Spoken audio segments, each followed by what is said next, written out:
তো চলো আজ একটা ছোটদের জন্য বর্ষাকালের ছবি আঁকা যাক।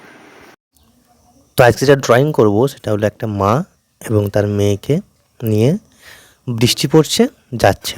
ওকে, একটা ছাতা ড্রয়িং করলাম যেহেতু ছোটদের জন্য। ছাতাতে এইভাবে ডি লিখে তো পরেতে তোমরা যারা পারবে ছাতা আঁকতে তারা এখানেতে মাঝখানে যেমন ছাতা উল্টো দিকে ইউ লিখে লিখে হয় সেভাবে করতে পারো। মেয়েটাকে হাতের ভেতর ধরে আছে সেই জন্য এখানটায় গোল করে মেয়েটার মাথাটা এবং এখান থেকে মেয়েটাও মাকে ধরে আছে সেইভাবে হাতটা পিঠের কাছে নিয়ে যাব। এরপর এই যে এখান থেকে দুটো লাইন টানবে এবং মাটার যে কাপড়টা আছে সেটা এইভাবে পাক খাইয়ে উল্টো দিকে টেনে দেবে।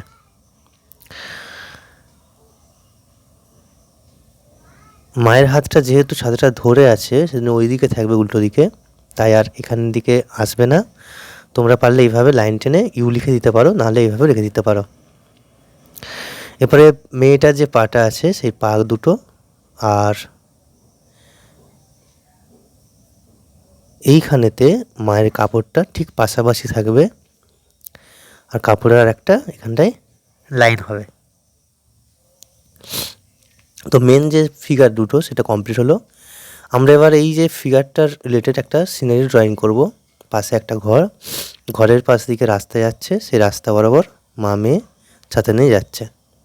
তো ঘরের এই দিকে আর একটা গাছ সুন্দরভাবে, গাছটা যেহেতু আমরা দেখাবো যে ঝড়টা বাম দিক থেকে আসছে বা হাওয়াটা বাম দিক থেকে দিচ্ছে, তাই সমস্ত গাছের পাতাগুলো ডান দিকে হেলে গেছে।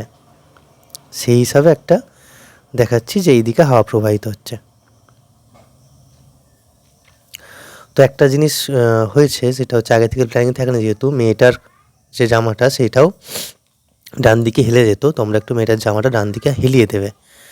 তো এটা এডিট করার সময় দেখতে পেলাম। আর এইভাবে গাছগুলো একটুখানি হালকা করে করে সব ডান দিকে হেলে থাকবে।